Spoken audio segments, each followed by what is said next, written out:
도쿄 긴자 거리의 오후는 언제나 활기찼다. 명품 부티크와 백화점, 고급 레스토랑이 즐비한 이 거리는 세계 각지에서 온 사람들로 북적였고, 공기는 세련된 향수와 자동차 배기가스, 그리고 미묘한 기대감으로 가득했다. 그 중에서도 한적한 골목 안쪽에 자리한 긴자 주얼리는 그 이름만큼이나 고요하고 은밀한 분위기를 풍겼다. 수백 년 된 전통과 현대적인 감각이 어우러진 이 부티크의 쇼윈도에는 눈이 부실 정도로 아름다운 보석과 예술적인 시계들이 마치 살아있는 생물처럼 빛나고 있었다. 이곳은 단순한 상점이 아니었다. 최고의 가치, 장인 정신, 그리고 극도의 희소성을 상징하는 선택받은 소수만을 위한 성역이었다. 동시에 겉모습과 배경으로 사람을 재단하며 배타타적인 문화를 유지하는 폐쇄적인 공간이기도 했다. 아냐는 부티크 앞에 멈춰섰다. 30대 후반의 그녀는 짙은 검은색 피부를 가진 여성이었다. 키가 크고 당당한 체격이었지만 오늘 그녀의 옷차림은 눈에 띄지 않는 심플함에 초점을 맞추고 있었다. 몸에 잘 맞는 네이비 블레이저와 슬랙스, 로고가 없는 고급스러운 실크 블라우스, 그리고 편안한 플랫 슈즈가 전부였다. 화려한 액세서리나 메이크업은 최소화하여 그녀의 외모만으로 판단하려는 사람들의 편견을 더욱 극명하게 드러내려는 의도가 담겨 있었다. 그녀의 눈빛은 깊고 총명했으며 긴자거리의 소음 속에서도 흔들림 없이 고요했다. 그 눈 속에는 오랜 경험에서 비롯된 인내심과 동시에 미묘한 긴장감이 서려 있었다. 그녀는 숨을 고르며 부티크의 외관을 잠시 응시했다. 유리문 너머로 몇 명의 직원들이 움직이는 모습이 보였다. 그들의 시선이 잠시 그녀에게 머물렀다. 스쳐 지나가는 것을 아냐는 놓치지 않았다. 익숙한 종류의 시선이었다. 결심한 듯 아냐는 유리문을 열고 안으로 들어섰다. 문이 열리자마자 외부의 번잡함은 거짓말처럼 사라지고 시원하고 정돈된 공기가 그녀를 감쌌다. 은은한 백합 향기와 가죽 그리고 희미한 금속 냄새가 섞인 부티크 특유의 향이 코끝을 스쳤다. 내부는 최소한의 장식으로 최고급 제품들의 시선이 집중되도록 설계되어 있었다. 은은한 간접 조명 아래 진열된 보석과 시계들은 마치 박물관의 전시품처럼 정교하고 아름다웠다. 직원들의 낮은 대화 소리가 들려왔지만 아냐가 들어서자마자 그 소리는 잦아들었다. 몇몇 직원의 시선이 다시 그녀에게 향했다가 황급히 다른 곳으로 옮겨갔다. 그들의 눈빛에는 호기심보다는 경계심과 평가하려는 기색이 섞여 있었다. 직원 중 한 명인 사토가 형식적인 미소를 지으며 아냐에게 다가오려 했다. 30대 중반의 그는 깔끔하게 정돈된 머리와 단정한 유니폼 차림이었다. 그의 표정에는 또 왔군, 이런 손님이라고 말하는 듯한 미묘한 귀찮음이 스쳐 지나갔다. 하지만 그가 입을 열기도 전에 부티크 안쪽에서 다른 인물이 나섰다. 제가 직접 응대하겠습니다. 다나카였다. 50대 후반의 이 남자는 이 부티크의 오너였다. 작은 키에 날카로운 눈매를 가진 그는 최고급 맞춤 정장을 완벽하게 차려입고 있었다. 그의 걸음걸이에는 자신감과 약간의 오만함이 배어 있었다. 다나카는 겉으로는 예의 바르고 정중한 일본식 응대를 했지만 아냐에게 다가오는 그의 눈빛에는 이미 그녀를 겉모습으로 평가하고 재단하는 기색이 역력했다. 그의 시선은 아냐의 피부색과 심플한 옷차림을 빠르게 훑었다. 어서 오십시오, 손님. 다나카는 부드러운 목소리로 말했지만 그의 입꼬리는 미묘하게 비웃는 듯 올라가 있었다. 어떤 종류의 물건을 찾으십니까? 저희 긴자 주얼리는 매우 희소하고 고가인 물건들만 취급합니다만 혹시 미리 찾으시는 품목이 있으신지요? 그의 말투에는 그녀가 이곳에 어울리지 않으며 취급하는 물건의 가격대조차 알지 못할 것이라는 노골적인 암시가 담겨 있었다. 뒤에서 사토는 옅은 비웃음을 흘렸고 젊은 직원인 유미는 불안한 표정으로 이 상황을 지켜보고 있었다. 아냐는 다나카의 의중을 정확히 파악했지만 표정 변화 없이 침착하게 미소 지었다. 네, 찾고 있는 품목이 있습니다. 아냐의 목소리는 낮고 차분했지만 단호함이 느껴졌다. 19세기 후반 스위스의 시계장인 아브라함 루이 브레게의 마리 앙투아네트 컬렉션의 영감을 받은 특정 컴플리케이션 기능을 가진 회중시계입니다. 혹시 소장하고 계신지요? 다나카의 얼굴에 순간 당황한 기색이 스쳤다. 그가 예상했던 질문과는 전혀 다른 수준의 전문적인 질문이었기 때문이었다. 마리 앙투아네트, 컬렉션은 시계 역사상 가장 복잡하고 가치 있는 예술품 중 하나로 그의 영감받은 컴플리케이션 시계 또한 수억 원을 호가하는 희귀품이었다. 다나카는 아냐의 옷차림과 외모를 보고는 이런 질문이 나올 것이라고는 상상조차 하지 못했다.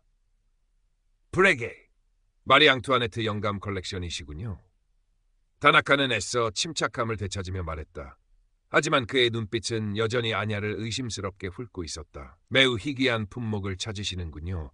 저희가 소장하고 있는 몇 점의 브레게 빈티지 시계는 있습니다만 손님께서 말씀하신 특정 컬렉션은 현재 전시되어 있지 않습니다.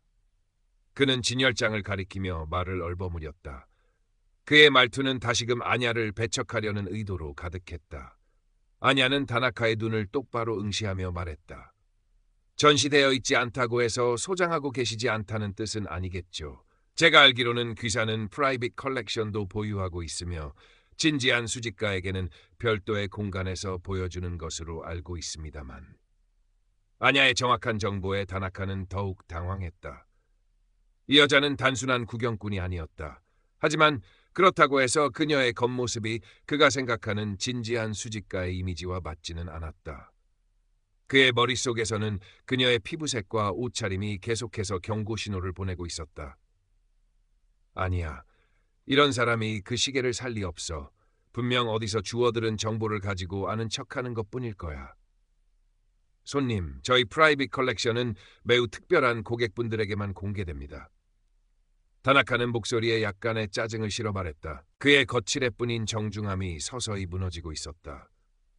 그리고 그 시계는 현재 다른 고객분께 예약되어 있는 상태입니다. 명백한 거짓말이었다. 아냐는 다나카의 눈빛에서 진실을 읽어냈다. 그는 그녀가 그 시계를 살 능력이 없다고 단정하고 그녀를 빨리 내보내기 위해 온갖 핑계를 대고 있었다. 그녀의 내면에서 고요한 분노가 일렁였지만 아냐는 그것을 억누르고 침착함을 유지했다. 예약된 고객이 있다니 유감이군요. 하지만 저는 그 시계의 가치를 잘 알고 있으며 합당한 가격이라면 구매할 의사가 있습니다. 예약 고객보다 더 좋은 조건을 제시할 수도 있습니다. 아냐는 담담하게 말했다. 다나카는 아냐의 말에 코웃음을 칠 뻔했다. 합당한 가격? 이 여자가 그 시계의 진짜 가격을 알기나 할까? 수억, 아니 그 이상일 수도 있는 물건이야. 그의 오만함이 다시 고개를 들었다. 손님, 죄송하지만 저희가 취급하는 물건들은 고객님의 예상 범위를 훨씬 초과할 것입니다. 다나카는 노골적으로 경멸하는 투로 말했다. 이런 종류의 시계는 아무나 소유할 수 있는 것이 아닙니다. 다른 곳을 알아보시는 게 좋겠습니다. 그의 말은 비수처럼 날아와 박혔다. 이런 종류의 시계는 아무나 소유할 수 있는 것이 아닙니다. 그 아무나에는 그녀의 피부색, 그녀의 외모, 그녀의 배경이 포함되어 있었다. 아냐는 그의 편견이 얼마나 깊이 뿌리내리고 있는지 다시 한번 확인했다. 제가 그 물건을 구매할 수 없다고 어떻게 확신하시죠? 아냐는 목소리를 낮췄지만 그 안에는 강철 같은 단호함이 실려 있었다. 제 외모 때문입니까? 아니면 제 옷차림 때문입니까? 당신은 저를 겉모습만으로 판단하고 있군요, 다나카 씨. 다나카는 아냐의 직설적인 질문에 순간 말을 잃었다. 그의 얼굴에 당황한 기색이 역력했지만 이내 오만함으로 그것을 감추려 했다. 무슨 말씀이신지 모르겠군요, 손님. 그는 딱딱한 목소리로 말했다. 저는 오랜 경험으로 고객을 판단하는 안목이 있습니다. 그리고 제 안목에는 손님께서는 저희 부티크의 고객 기준에 부합하지 않습니다. 당신의 안목이 틀렸을 가능성은 생각해보지 않으셨군요. 아냐는 차분하게 반박했다. 틀리지 않았습니다. 다나카는 목소리를 높였다. 그의 인내심이 한계에 다다르고 있었다. 저는 이 부티크의 오너입니다. 제 결정에 따르십시오. 더 이상 손님께 할애할 시간이 없습니다. 다른 고객분들을 응대해야 하니 죄송하지만 이제 그만 나가주시겠습니까? 그의 말은 최종 통보나 다름없었다. 나가달라니. 아냐는 다나카의 얼굴을 잠시 응시했다. 그의 눈에는 오만함과 짜증 그리고 미세한 두려움이 뒤섞여 있었다. 그는 자신의 편견이 초래할 결과를 전혀 예상하지 못하고 있었다. 부티크 안의 다른 직원들, 사토와 유미를 포함한 모두가 숨죽이며 이 상황을 지켜보고 있었다. 유미의 얼굴에는 안쓰러움과 함께 불안감이 스쳐 지나갔다. 아냐는 천천히 미소 지었다. 그것은 분노나 조롱이 아닌 체념과 단호함이 섞인 미소였다. 나가달라고요? 흥미롭군요. 그녀는 목소리를 더욱 낮췄지만 그 울림은 부티크 전체에 퍼져나가는 듯했다. 자, 그럼 이제 진짜 오너와 이야기해볼까요? 다나카는 아냐의 말에 어리둥절했다. 진짜 오너라니? 자신이 이 부티크의 오너인데? 그는 아냐가 무슨 헛소리를 하는 건가 싶어 그녀를 비웃으려 했다. 하지만 아냐의 눈빛은 흔들림 없이 단호했다. 아냐는 천천히 핸드백에서 휴대폰을 꺼냈다. 그리고는 익숙한 번호를 찾아 짧게 통화했다. 네, 저예요. 지금 긴자 주얼리입니다. 네, 조금 오해가 있었어요. 네, 이제 마무리할 시간인 것 같군요. 와주시면 감사하겠습니다. 그녀는 통화를 마치고 휴대폰을 다시 핸드백에 넣었다. 다나카는 아냐의 행동을 이해할 수 없어 혼란스러운 표정으로 그녀를 바라보았다. 누구에게 전화하신 겁니까? 그의 목소리에는 초조함이 섞여 있었다. 곧 아시게 될 겁니다. 아냐는 대답 대신 부티크 문 쪽으로 시선을 돌렸다. 그때 부티크의 유리문이 다시 열렸다. 다나카와 직원들은 일제히 문 쪽을 바라보았다. 깔끔한 정장 차림의 일본인 남성 켄지가 들어섰다. 켄지는 도쿄에서 아냐의 사업을 돕는 오랜 파트너이자 대리인이었다. 켄지는 들어서자마자 부티크 안에 심상치 않은 분위기를 감지했지만 그의 표정은 침착했다. 그의 시선은 곧 아냐에게 향했다. 켄지는 다나카와 직원들이 본 앞에서 아냐에게 다가가 허리를 깊이 숙여 인사했다. 그의 목소리는 정중하고 존경심이 가득했다. 아냐 사장님, 오래 기다리셨습니다. 모든 절차가 방금 완료되었습니다. 사장님, 다나카의 얼굴에서 핏기가 가셨다. 그의 눈동자가 불안하게 흔들렸다. 사토와 유미를 포함한 다른 직원들도 경악하며 켄지와 아냐를 번갈아 쳐다보았다. 켄지는 몸을 바로 세우고 다나카를 향해 고개를 돌렸다. 그의 표정은 방금 전 아냐에게 보였던 존경심 대신 차갑고 단호한 사업가의 얼굴로 변해 있었다. 다나카 씨, 오늘부로 긴자 주얼리가 입주해 있는 이 건물 전체의 소유주가 변경되었습니다. 켄지는 명확한 목소리로 말했다. 새로운 소유주는 바로 저희 아냐 사장님이십니다. 다나카의 얼굴은 새하얗게 질렸고 입이 벌어진 채 아무 말도 하지 못했다. 이 건물 전체? 그가 수십 년간 자부심을 가지고 운영해온 긴자 주얼리가 새들어 있는 이 건물 전체의 주인이 방금 자신이 겉모습만 보고 무시하고 나가라고 했던 저 흑인 여성이라는 말인가? 그의 머릿속이 하얗게 변했다. 오만함으로 가득했던 그의 눈빛이 공포와 충격으로 물들었다. 몸이 부들부들 떨리기 시작했다. 말도 안 돼. 다나카는 거의 들리지 않는 목소리로 중얼거렸다. 사토는 다나카의 옆에서 얼굴이 창백해져 있었고 유미는 손으로 입을 가린 채 믿을 수 없다는 표정으로 아냐를 바라보았다. 아냐는 무너진 다나카를 똑바로 응시했다.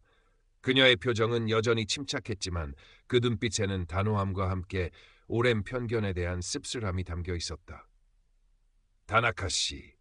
아냐는 나지막이 그의 이름을 불렀다. 다나카는 고개를 들어 아냐를 바라보았다. 그의 눈에는 이미 모든 것을 잃은 사람의 절망이 서려 있었다. 당신의 안목은 틀렸습니다. 아냐는 차가운 목소리로 말했다. 당신은 저를 겉모습만 보고 판단했고 그로 인해 당신의 오만함이 당신의 모든 것을 앗아갔습니다. 제가 찾던 시계는 사실 이 건물을 인수하기 위해 필요했던 마지막 퍼즐 조각이었습니다. 그 시계를 소장하고 계셨다면 저는 기꺼이 정당한 대가를 지불하고 당신과 좋은 관계를 맺었을 겁니다.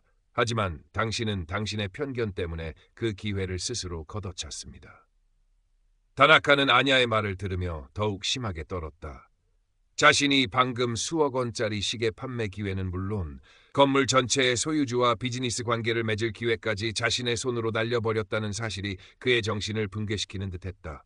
저는 몰랐습니다. 다나카는 간신히 말을 이었다. 그의 목소리는 떨리고 갈라졌다. 몰랐다고 해서 당신의 행동이 정당화되지는 않습니다. 아냐는 단호하게 말했다. 인종, 외모, 옷차림, 배경, 어떤 것도 사람의 가치를 판단하는 기준이 될 수 없습니다. 당신은 기본적인 존중을 저버렸고 그 결과에 책임을 져야 할 것입니다. 아냐는 켄지에게 시선을 돌렸다. 켄지 씨, 다나카 씨에게 합당한 법적 절차를 진행해 주십시오. 이제 이 공간은 더 이상 그의 소유가 아닙니다. 켄지는 고개를 끄덕이며 다나카에게 다가갔다. 다나카는 저항할 힘도 없이 켄지와 함께 부티크 밖으로 향했다. 그의 뒷모습은 처량하고 초라했다. 사토는 여전히 충격에서 벗어나지 못하고 얼어붙어 있었고 유미는 복잡한 표정으로 아냐를 바라보았다. 아냐는 남아있는 직원들에게 시선을 돌렸다. 그들의 눈빛에는 두려움, 혼란, 그리고 약간의 희망이 뒤섞여 있었다. 여러분, 아냐는 부드럽지만 권위 있는 목소리로 입을 열었다. 오늘 여러분은 저와 다나카 씨 사이에서 벌어진 일을 목격했습니다. 그리고 편견이 얼마나 위험하고 파괴적인 결과를 가져올 수 있는지 보셨을 겁니다. 그녀는 잠시 숨을 골랐다. 저는 오늘 이 부티크에 단순히 물건을 사러 온 것이 아니었습니다. 이 공간이 어떤 문화 속에서 운영되고 있는지, 고객들이 어떤 대우를 받고 있는지 직접 경험하고 싶었습니다. 그리고 제가 경험한 것은 실망스러웠습니다. 하지만 저는 이 공간의 잠재력을 믿습니다. 아냐는 계속했다. 이곳은 아름다움과 가치를 다루는 곳입니다. 이제부터 이곳은 겉모습이나 배경이 아닌 인간적인 존중과 가치로 모든 고객을 대하는 곳이 될 것입니다. 피부색이 다르든 옷차림이 수수하든 나이가 많든 적든 모든 고객은 동등하게 존중받아야 합니다. 이것이 제가 여러분에게 요구하는 새로운 기준입니다. 직원들은 아냐의 말을 진지하게 경청했다. 유미의 눈빛에는 깊은 반성과 함께 새로운 희망이 피어나는 듯했다. 사토는 여전히 불안해 보였지만 감히 반박할 생각조차 하지 못했다. 앞으로 새로운 교육 프로그램과 운영 방침이 도입될 것입니다. 아냐는 말했다. 변화는 쉽지 않겠지만 저는 여러분이 이 새로운 기준을 받아들이고 함께 만들어 나가리라 믿습니다. 만약 이 기준에 동의하지 않는다면 지금이라도 이야기하십시오. 부티크 안에는 침묵만이 흘렀다. 아무도 이 일을 제기하지 않았다. 좋습니다. 아냐는 만족스러운 듯 고개를 끄덕였다. 그렇다면 이제 다 함께 이 공간을 모든 사람이 존중받는 아름다운 공간으로 만들어 나갑시다. 아냐는 직원들에게 짧게 인사를 건네고 켄지와 함께 부티크 문을 향해 걸어갔다. 그녀의 뒷모습은 당당하고 위엄 있었다. 부티크 문이 닫히자 긴자거리의 소음이 다시 희미하게 들려왔다. 부티크 안에 남겨진 직원들은 충격과 함께 새로운